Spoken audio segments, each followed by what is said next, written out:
नमः। चलिए हम लोग यूपी टेट जुलाई 2026 की परीक्षा के लिए आप लोगों को बहुत ही महत्वपूर्ण प्रश्न हल करा रहे हैं। इसे अवश्य पढ़ के जाइएगा, कतई एक भी प्रश्न आप छोड़िएगा नहीं। ये प्रश्नोत्तरी बहुत ही काम के आपकी है। तो आज का पहला प्रश्न आप लोगों के लिए आता है कि उसके पहले आपको बता दें कि ये यूपी टेट के लिए बहुत ही महत्वपूर्ण प्रश्न है। संस्कृत सेवा 9 में आप सभी का स्वागत है। आप इस चैनल को सब्सक्राइब करके रखें जिससे कि आपको समय समय पर अपडेट मिलती रहे। पहला भाग जो पूछा गया है अपठित गद्यांश एवं बोध प्रश्नों पर आधारित प्रश्न है, जिसमें देखिए गद्यांश है। गद्यांश में आप ध्यान से एक बार केवल तेजी के साथ गद्यांश को पढ़ लिया करें। वैसे गद्यांश पढ़ने का तरीका है पहले प्रश्न को देखें तब पढ़ें, लेकिन फिर भी हम आपको दिखा देते हैं। एकस्मिन् अवसरे कदाचित लक्ष्मी पार्वतीं अवदत् प्रेम्णा गौरी स्वपत्युनाम उच्यताम अन्यथा अहम क्रीडाब्जेन भवतीं ताडनेयं तदा पार्वती अवदत् मम पत्युनाम शिवा इति शिवपदस्य अन्यार्थः श्रीगाला। शिवपदस्य अन्यार्थ का क्या बता रहे हैं? श्रीगाला लतोदर्थम मत्वा और और क्या है? इत्यर्थम मत्वा लक्ष्मी अपृच्छत किम भवत्या पति श्रीगाला, क्या पति श्रीगाल है? इति मम पति स्थाणुरिति स्थाणुरित निर्दिश्यत इत उक्तवती पार्वती। पार्वती ने कहा लक्ष्मी अवदत् किम सह स्तंभा इति सा अस्ति पशुपतिः इति अवदति पार्वती। एतादृशा संलापा सर्वेषां मंगलाय भवतु। अब आप देखिए इस पे जो प्रश्न बने हुए हैं वो कैसे हैं, तो हम लोग प्रश्नों को देखते हैं। पहला प्रश्न आपके सामने है इस प्रकार से। पहला प्रश्न क्या क्या आया है कि थोड़ा प्रश्नों को और हम बड़ा कर देते हैं जिससे कि आपको देखने में आसानी हो जाए। ये देखिए पहला प्रश्न उस गद्य के आधार पूछा गया कि शिवपद से अन्य अर्था का। तो आप देखे थे ना कि उन्होंने बताया था कि शिवपद से अन्य अर्थ श्रीगाला, शिवपद का अन्य अर्थ श्रीगाल है। क्योंकि तेजी के साथ हम एक साथ तीन तीन प्रश्न ले रहे हैं जिससे कि आपका समय भी खराब ना हो। गद्य खंड कया प्रश्न कया कया प्रश्न पृच्छते, गद्य खंड में कौन प्रश्न पूछा? तो अब आप यहाँ पे देख लीजिए कि लक्ष्मी पार्वती महोदत कौन प्रश्न गद्य खंड में कौन प्रश्न पूछ रहा है? तो लक्ष्मी पूछ रही है, लक्ष्मी पार्वती महोदत लक्ष्मी पूछ रही है। गद्य खंड में प्रश्नों को लक्ष्मी जी के द्वारा पूछा गया। तो लक्ष्मी विकल्प सी सही उत्तर है। ये सारे प्रश्न पूछे गए हैं, आपके हम PYQ हल करा रहे हैं, ध्यान रखिएगा। तीसरा प्रश्न है कयो संलापा सर्वेषां मंगलाय भवतु। कयो संलापा सर्वेषां मंगलाय भवतु लक्ष्म्या पार्वत्या लक्ष्मी पार्वती। तो ये देखिए लक्ष्मी पार्वती के संलाप के साथ उन्होंने बताया कि मंगलाय भवती वो पार्वत्यो संलाप सर्वेषां मंगलाय भवतु, अर्थात प्रयुक्त गद्य खंड में कहा गया कि लक्ष्मी और पार्वती के बीच की गई वार्ता सभी के लिए मंगल हो। चलिए आगे चौथे प्रश्न की ओर हम लोग बढ़ते हैं। द्वितीय भाग संस्कृत व्याकरण और साहित्य से प्रश्न पूछे गए हैं। ये 4 से 7 प्रश्न है, इसे हम लोग देखते हैं। इसके साथ ही आपको आप एक चीज देखिए, संप्रेषण का मुख्य कार्य क्या है? ज्ञानेन्द्रिय कर्मेंद्रिय की अनुभूति। शिशु मोदकाय रोदित उदाहरण किस सूत्र से है? तो तादर्थे चतुर्थी वाच्या इति, मतलब चतुर्थी किसी अर्थ के लिए रो रहा है शिशु तो उसमें क्या हो जाएगा? तादर्थे चतुर्थी वाच्या। संप्रेषण का कार्य क्या? ज्ञानेन्द्रियों और कर्मेंद्रियों की अनुभूति। ज्ञानेन्द्रियों और कर्मेंद्रियों की अनुभूति, इसमें सभी सही विकल्प सही है। और शिशु में तादर्थी चतुर्थी वाच्या, मतलब किसी अर्थ के लिए अगर है तो उसमें चतुर्थी विभक्ति लग जाती है। ऊष्म वर्णों का बोधक प्रत्याहार कौन सा है? तो ऊष्म, आप बार बार इस चीज को देखते हैं कि सलो ऊष्मा, सलो ऊष्मा जो प्रत्याहार होते हैं फल प्रत्याहार के अंतर्गत कौन? तीनों को आ जाते हैं, सा सा सा और हा। ये तीनों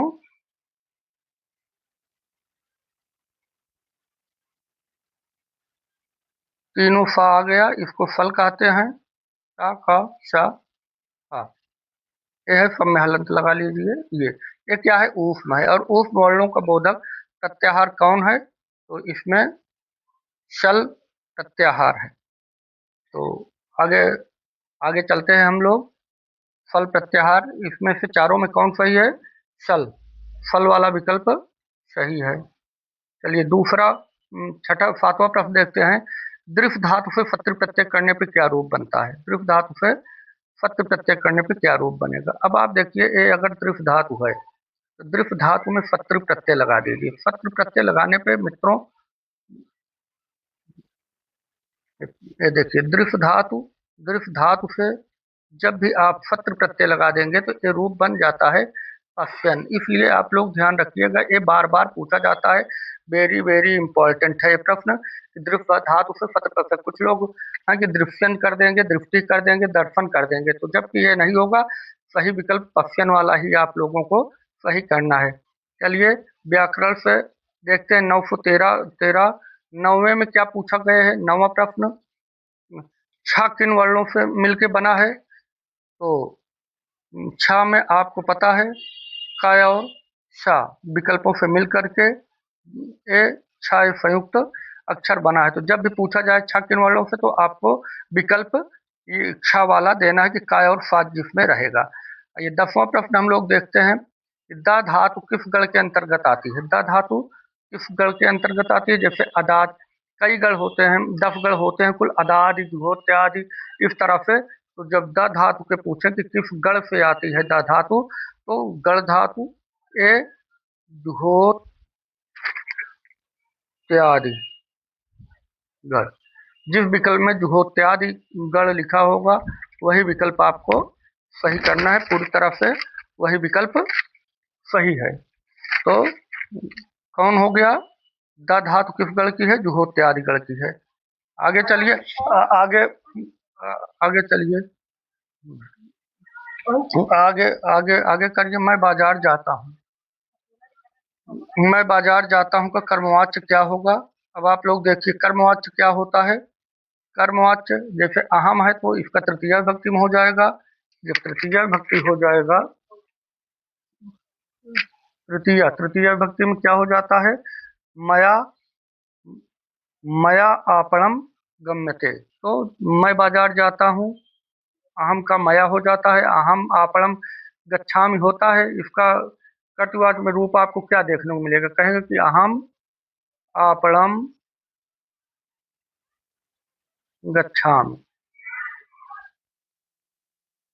आधा चाहे। तो अब इसका कर्म रूप आपको को कर्म रूप बनाना है। देखिए कर्मवाच्य कैसे बनाएंगे इसको? तो अहम का क्या हो गया? मया हो गया। और आपणम का कुछ परिवर्तन नहीं करते हैं, मया आपणम का आपणम ही रहेगा आपका, आपणम। गच्छामि का हो जाएगा गम्यते। ये कर्मवाच्य में रूप बन जाएगा, मया आपणम गम्यते। इस प्रकार से 11 प्रश्न तक हो चुका है। चलिए हम लोग अब 14 नंबर प्रश्न देखते हैं, अव्यय समूह। अब देखिए इसमें कुछ शब्द समूह दिए गए हैं। अव्यय शब्द समूह की पहचान करना है कि इफाते, सर्वत्र, अधुना, ऊपरी, इनमें आपका अव्यय अव्यय रूप कौन है? अव्यय रूप कौन है? तो इनमें अव्यय जो होता है वो सर्वत्र, अधुना, ऊपरी, ये अव्यय रूप हो गए। तो अव्यय रूप में आपको पूरी तरह सर्वत्र, अधुना और ऊपरी वाले विकल्प को तय करना है। 79 की शुद्ध संस्कृत संख्या क्या नहीं है पूछा है। अब देखिए 79 दिया है तो नौ सप्तति, नौ सप्तति मतलब जब ये सप्तति, सप्तति मतलब क्या हो गया? अगर सप्तति, सप्तति मतलब 70 हो जाता है। और जब एक सप्तति कहेंगे तो 71 हो जाएगा, द्वि कहेंगे तो 72 हो जाएगा। इस तरह से जब नौ नौ सप्तति कह देंगे तो 79 हो जाएगा। और जब एको न सप्तति मतलब एक कम है, 70 माइनस 1 बराबर 69 ही हो रहा है। तो ए को न सप्तति तो 69 होगा, तो ए वाला विकल्प नहीं होगा। बाकी सारे ऊनाफिति, इस तरह से 3-4 विकल्प है वो सब सही होंगे। अब आइए नयनम शब्द में, नयनम शब्द में प्रकृति और प्रत्यय देखते हैं। नयनम, नयनम शब्द है आपके सम्मुख। नयनम, नयनम में प्रकृति और प्रत्यय क्या है? तो निधन ल्यूट प्रत्यय, निधन, नि धातु से ल्यूट प्रत्यय लगा दीजिएगा, नयनम शब्द बनेगा। जब भी नयनम पूछे, नयनम, नम, अगर आपसे पूछ लिया, कह दिया नम धन ल्यूट, तो मत बनाइएगा, ये गलत है। और अगर कह दे निधन ल्यूट तो यही वाला केवल एक विकल्प सही है, जो निधन ल्यूट वाला विकल्प है, ये विकल्प सही है। बाकी और जो भी विकल्प रहेंगे आपको ने धन ल्यूट दे देगा, नयम धन ल्यूट दे देगा, वो गलत रहेगा, यही वाला विकल्प सही होगा। अंतस्थ वर्णों का समूह कौन सा है? सल है कि यड़ है? अब सल को आप जान रहे हैं कि सल क्या है। सल को आप लोगों ने देख चुके हैं कि फल को क्या कहते हैं, ऊष्म कहते हैं, फल को ऊष्म कहते हैं। तो यड़ को क्या कहते हैं, यड़ो अंतस्था, तो यड़ को ही अंतस्थ कहते हैं। अंतस्थ, अंतस्थ कौन है? यड़। यड़ में कौन कौन आ जाते हैं? तो यड़ में आपके या, रा, ला, वा, या, रा, ला, वा, ये आपके अंतस्थ वर्ण आ जाते हैं। आगे चलिए हम लोग देखते हैं प्रत्याहार। देखिए अगर माहेश्वर सूत्र आप लोगों ने पढ़ के जाइए, बार बार कहें अट आ गया तो या अट प्रत्याहार के अंतर्गत कौन से वर्ण आते हैं, इस तरह से प्रश्न पूछा गया है। तो अट में क्या हो गया आपके, आयुड़, अंत वाला काट देते हैं, थोड़ा नहीं लिखा जाएगा। फिर री, ऋक का नहीं लिखा जाएगा, एवं और अयौच है वह रथ। कहने का तात्पर्य है, आप इतने पे ही समझ लीजिए कि अट में कौन कौन अक्षर आते हैं। सभी स्वर, अच, अच मतलब क्या है, सभी स्वर आ जाएंगे। आयुर्लिक एवं अयौच, अच मतलब सभी स्वर आ जाएंगे। और उसके बाद आपके हा, या, वा, रा, हा, या, वा और रा तक ये सब आ जाएंगे। ठीक है, चलिए हमें उम्मीद है कि समझ में आ रहा होगा। अट प्रत्याहार के अंतर्गत सभी स्वर और हा, या, वा, रा आ जाता है। प्रत्याहार आप लोगों ने देखे होंगे। आइए साहित्य और व्याकरण से 19 से 23 प्रश्न पूछा गया है, ये 2017 में पूछे गए हैं।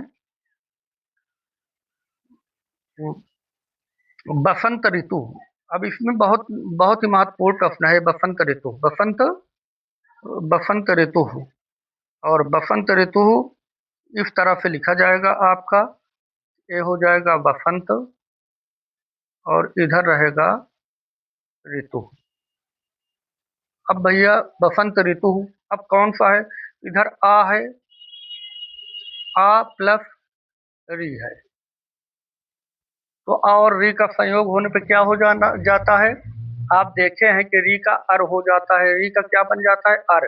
गुड़, गुड़ संधि में री का अर होता है और आ, अर का रपर होके ऊपर चला जाता है। तो बसंत ऋतु, जब भी बसंत ऋतु में संध पूछेगा तो आप भूल मत करिएगा, ये इम्पोर्टेंट में रख लीजिएगा इसको, क्योंकि इसमें बहुत बच्चे कंफ्यूज होते हैं, बहुत लोग, तो इसको और से पूछता है बसंत ऋतु। तो इस प्रकार से बसंत ऋतु में कौन संधि आ गई आपकी, गुण संधि आ गई, क्योंकि ए ओ आर को गुण कहते हैं। पंच पंचगमम, पंचगमम में प्रयुक्त समास कौन सा है? पंचगमम में देखिए तत्पुरुष अव्ययी बहुव्रीहि, तो वैसे तो कर्मधारय इसमें विकल्प में नहीं है, तो पंचगमम, पंचानाम गवानाम समाहारा भी कह सकते थे। पांच गांवों का जहाँ समूह पंचगव्यम हो सकता था, बहुव्रीहि भी हो सकता था। लेकिन आपको ये देखना है कि इसमें क्या क्या आयोग मानता है। आयोग पिछली बार तो इसको क्रॉस में कर दिया था, तो वो पंचानाम गवाम समाहारा भी हो सकता था, पंचग्रामम भी हो सकता था, पंचानाम ग्रामाणाम समाहारा भी हो सकता था, और चार थे द्वंद्व भी आप कर सकते थे। कहने का तात्पर्य ये है कि आप इसमें कर्मधारय समास में प्रथम शब्द संख्यावाची हो और दूसरा क्या होना चाहिए, कोई संज्ञा। और समास में संख्यावाची द्विगु समास कहते हैं। तो जब कुछ नहीं आए, अगर द्विगु विकल्प नहीं दिया गया है, जब द्विगु विकल्प नहीं होता है, अगर द्विगु दिया होता तो यहाँ द्विगु होना चाहिए था। लेकिन जब इसके कोई तद्धित प्रत्यय लगा होता तभी होता, अर्थात पंचगावा धनम या पंचगौ धना, द्विगु समास का द्योतक होता है, परंतु नपुंसक लिंग में रहेगा, यहाँ नपुंसक लिंग नहीं है। तो कहने का मतलब यह है कि हम आप पांच गांवों के समूह या पंचगम में बहुव्रीहि के साथ भी जा सकते हैं।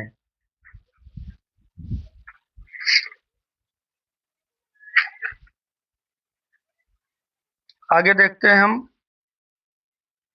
और अगर ए भी विकल्प नहीं है तो पंच को आप अव्यय अव्यय शब्द संख्यावाची, तो फिर आप तत्पुरुष में भी कह सकते हैं, तत्पुरुष प्रत्यय भी कर सकते हैं। कहने का मतलब इसमें आयोग ने निश्चित विकल्प कुछ नहीं माना, इसलिए आप लोगों को हम बता रहे हैं कि जो विकल्प के आधार पे दीजिएगा, जैसे विकल्प रहेगा वैसे आप लोग दीजिएगा। अगर द्विगु रहेगा तो द्विगु दे दीजिएगा, अगर द्विगु नहीं रहेगा तब दूसरे विकल्पों पे आप इधर बहुव्रीहि या तत्पुरुष पे विचार करिए। चलिए आगे 22 नंबर 22 नंबर प्रश्न पे, निम्न में से संयुक्त व्यंजन कौन सा है? का, खा, गा, ज्ञा, झा, भा। तो आपको पता है कि ज्ञा जो है संयुक्त व्यंजन है, क्योंकि ज्ञा संयुक्त व्यंजन है। किससे बनता है ज्ञा शब्द? ज्ञा शब्द जा और यहाँ से बनता है, जा और यहाँ एक शब्द मिला करके आपका ज्ञा बनता है। तो ज्ञा चाहिए के अर्थ में प्रयुक्त प्रत्यय कौन है? चाहिए के अर्थ में तो हमेशा ध्यान रखिएगा, आपको 4 विकल्प दिया है, तुमुन, तव्यत, कत्वत, उल्यप। तो चाहिए के अर्थ में आपका, चाहिए का अर्थ में तव्यत प्रत्यय का प्रयोग किया जाता है। चाहिए के अर्थ में कौन प्रत्यय लगता है? चाहिए। जब भी आपको चाहिए का हो तब आप मार दीजिएगा तव्यत, तव्यत प्रत्यय, तव्यत चाहिए के अर्थ में ही लगता है। आगे चलिए हम लोग 24 नंबर प्रश्न की ओर चलते हैं। ये व्याकरण शास्त्र एवं व्याकरण शास्त्र है। अब देखिए इसमें क्या है, कहते हैं कि मुझे संस्कृत अच्छी लगती है, का शुद्ध अनुवाद क्या होगा? मुझे संस्कृत अच्छी लगती है। अब दिए दिए हैं मह्यम संस्कृतम रोचते, बिल्कुल सही विकल्प है, मह्यम संस्कृतम रोचते। अब अहम संस्कृतम भाति मत कर दीजिएगा, माम संस्कृतम रुचिकरम मत कर दीजिएगा, सही विकल्प मह्यम संस्कृतम रोचते। श्रीमद् भगवद गीता में कुल कितने अध्याय हैं? 15, 18, 20, तो 18 अध्याय हैं।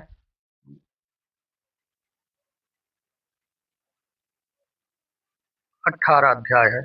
कारका शब्द में मैं कई बार बता चुका हूँ, क्लास में भी बताया हूँ कि कारका शब्द जब आए प्रकृत क्रिया के साथ कौन प्रत्यय लगता है? लुल प्रत्यय लगता है। क्रिया धातु रहेगा और लुल प्रत्यय रहेगा, तो उसको आप लोग कारका, कारक शब्द बन जाता है, कारका।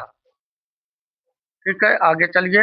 अव्ययी भाव समास का सटीक उदाहरण पहचानिए। अव्ययी भाव जिसमें प्रथम पद अव्यय होता है, तो राजपुरुषों में तो तत्पुरुष समास हो जाएगा, इसलिए नहीं होगा। अधिहरि में अधि क्या है आपका? अव्यय है, अधिअव्यय है, तो अव्ययी भाव का सटीक उदाहरण हो गया अधिहरि।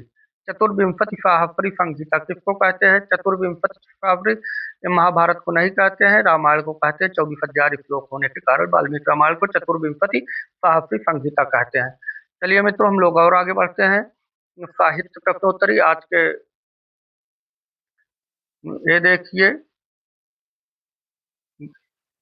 गुरुकुलमय वातावरण, आप एक चित्र देखिए, बहुत ही सुंदर चित्र है।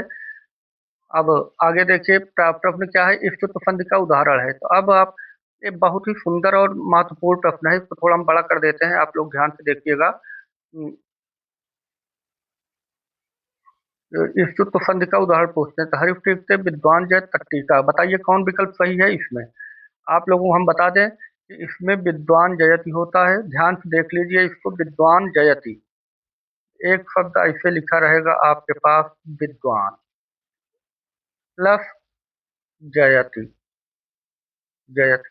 अब स्तुत संधि क्या कहती है कि स्तो, स्तुना, स्तु, स्तो,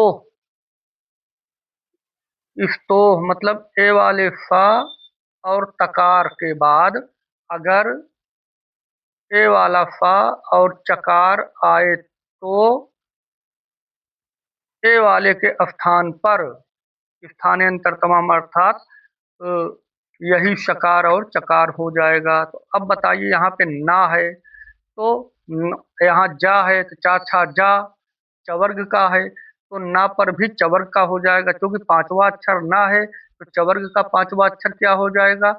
यहाँ हो जाएगा। ये बारीकी समझिएगा, ये बहुत ही सुंदर है, इसलिए यहाँ होता है। लेकिन आपको करना क्या है, चवर्ग का जो जा है यहाँ पे, जैसे जा है चा छा जा, अब कहता है वही हो जाए, तो जब वही हो जाएगा तो जा ही यहाँ पे हो के विद्वत जयति हो गया, क्या रूप? तो ना की जगह पे भी जा ही हो गया।